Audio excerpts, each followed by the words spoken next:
In this video, we will be showing you how you can fix factory reset that is not working on your MetaQuest 3. If it doesn't work, which is this simple factory reset, you can try the manual method. Use the Meta Horizon app, Meta Store website on your phone. Head to menu, head to devices, then find the headset settings and click the advanced settings and click factory reset. Now do this again.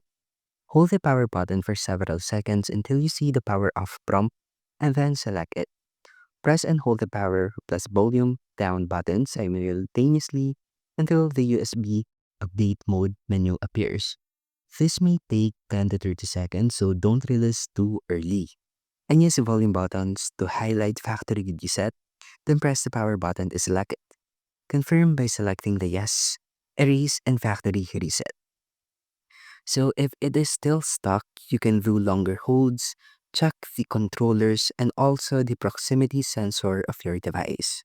And that's how you can fix factory reset that is not working on MetaQuest 3, and thank you for listening.